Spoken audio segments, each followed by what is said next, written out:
Pakistan peoples party की जानिब से महंगाई और बेरोजगारी के खिलाफ मज़ार कायद से इस्लामाबाद तक होने वाले लॉन्ग मार्च के सिलसिले में सदर और पीपल्स सेक्रेटरीट के बाहर इस्तकबालिया कैंप सजा दिए गए। कारकुनान के लिए पीपल्स सेक्रेटरीट के बाहर रंगारंग तकरीब का भी इनेकाद किया गया, जिसमें फनकार अपने फन का मुजाहरा करते रहे। जबकि सदर में लगाए गए इस्तकबालिया कैंप में मौजूद पीपल्स पार्टी के रहनुमा नजमी आलम ने बातचीत करते हुए कहा कि कारकुनान के अलावा कराची की आवाम महंगाई और बेरोजगारी से तंग आ गई, जो इस वक्त पीपल्स पार्टी के चेयरमैन बिलावल भुट्टो जरदारी की आवाज बनकर इस्लामाबाद में नियाजी हुकूमत का खात्मा करके लौटेगी। हमें पूरा यकीन है कि इस शहर के, मैं भी कराची की बात कर रहा हूँ, सताए हुए लोग हुक्मरानों से कल इंशाअल्लाह बिलावल साहब को के मार्च में शिरकत करेंगे।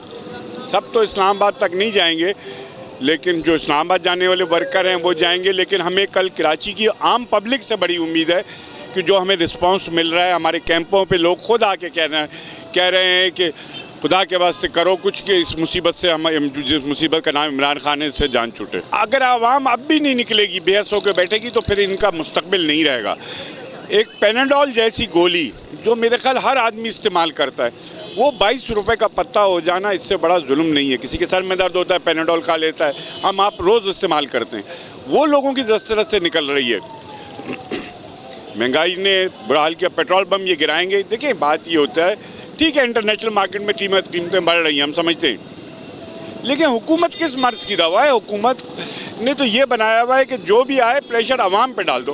भाई कुछ आप भी तो लोड शेयर करो, आवाम पे भी डाल दो, लेकिन कुछ 50% तो आप शेयर करो।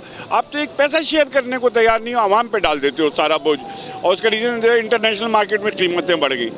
तो फिर वरना हमें ऐसी हुकूमत की ज़रूरत नहीं है जो आवाम का बोझ ना उठा सके। वो जो आवाम पे बोझ बन गई है ये हुकूमत। UC 28 के जनरल सेक्रेटरी फैजान राजपूत का कहना था कि कराची के शहरी लॉन्ग मार्च में पीपल्स पार्टी के साथ हैं। गुज़िश्ता रोज निकलने वाली पीपल्स पार्टी की कामयाब रैली ने सबको दिखा दिया है कि कराची की आवाम नियाजी हुकूमत के खिलाफ पाकिस्तान पीपल्स पार्टी के साथ है। पाकिस्तान पीपल्स पार्टी के साथ कितनी बड़ी तादाद में आवाम जुड़ी हुई है, लोग जुड़ रहे हैं पाकिस्तान पीपल्स पार्टी से।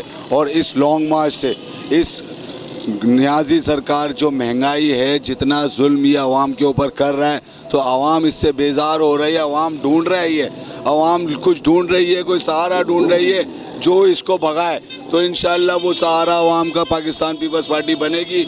और कल की जितनी बड़ी रैली आपने देखी है, ये सिर्फ कराची डिवीज़न की रैली थी। और इंशाअल्लाह जब पूरा सिंध की पाकिस्तान पीपल्स पार्टी से आवाम निकलेगी और पूरे पाकिस्तान से निकलेगी, तो आप अंदाज़ा लगा सकते हैं कि कितना बड़ा समंदर होगा इंशाअल्लाह आवाम का। नजमी आलम का कहना था कि तब्दीली सरकार ने पाकिस्तान का दिवालिया निकाल दिया, गरीब आवाम को जीते जी मार दिया गया है। पाकिस्तान की आवाम इस वक्त महंगाई और बेरोजगारी के बाइस हालात से दो चार है। कैमरामैन उमर के साथ अजहर जैदी, सच्चल न्यूज़, कराची।